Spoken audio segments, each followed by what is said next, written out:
Well, you heard us earlier talking a little bit about shared history, Ned Ryan and I. Well, a war by the most liberal Americans is going on against our shared history, apparently.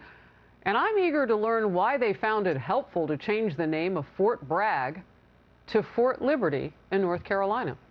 A congressional committee recommended that, plus 8 other bases, in fact, adopt new names to make our military seem more inclusive. Well, where does all this stop? Will Democrats change the name of every public structure named after slave owners, for example? We're looking right now at the Hudson River and the George Washington Bridge. I actually took some of these pictures. Hundreds of thousands of people go across the George Washington Bridge connecting New Jersey to New York. I'm one of them. George Washington owned slaves. Are they going to rename that iconic bridge too? Please don't. Representative Michael Waltz is a former Army Green Beret and a current colonel in the Army National Guard. And I understand, and you and I haven't talked in detail about this before, but you served there too. You know my dad did at Fort Bragg. And I'm going to call it that. That's right. Or do I have to change? Yeah, Harris, this is a manufactured issue.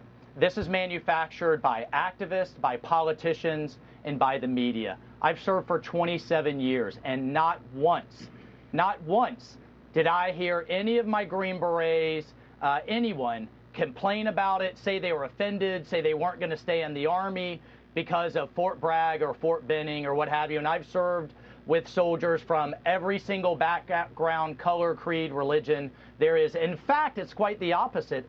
They're proud of where they served, saying that I was a Fort Bragg soldier, I was part of the Special Forces or the Airborne, or I went through basic training at Fort Benning, what is a point of pride for every soldier that I know. So not only is this a manufactured issue, it's a massive waste of taxpayer time and money for the military right now, and it's one more bit of evidence that this Pentagon is focused on all the wrong things rather than focused on a warrior spirit and war fighting and defending this great nation and making our enemies deathly afraid of starting any wars. Well, look, I was looking down because it was north of $6 million to change this name.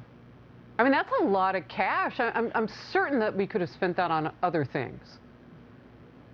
So I don't have a number yet, but I'm hearing it's costing a heck of a lot more than that. But Harris, it's also costing the local communities, right? I mean, you have businesses that, you know, the Fort Benning, Fort Bragg barbershop or tourist sites or what have you, right? Mm-hmm. And they're all having to rebrand.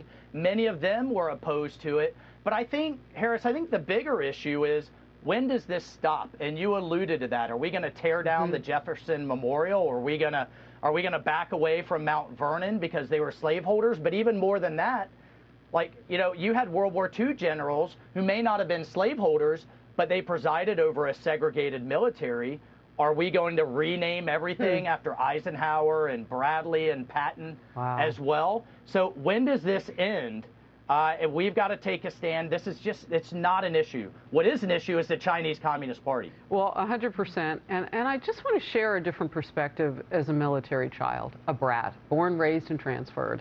When my father passed away on Christmas Day in 2020, my sister and I received the flag that was folded above his casket. We were there for a COVIDized salute to our father, who had served as a combat pilot for many years. It was a beautiful, short, cold, outdoor ceremony that had the warmth of our love. I won't let anybody take those years away by renaming things that were important to my father, who served at a time when, you know, this country maybe was under construction, as he used to say in the 60s, with no colors here signs and so on and so forth. He saw the potential in America. And if he could see it then, we must believe that our shared history is worth preserving. We just have to believe that, and then we have to act on it. Congressman, your last word. Well, look, this is about the military is about uniting us. It's about a meritocracy. We're all Americans. The only color we worry about is red, white, and blue. I guarantee you that's the only color our enemies worry about. So this is about how do we move forward, not constantly focusing on what divided us in our past.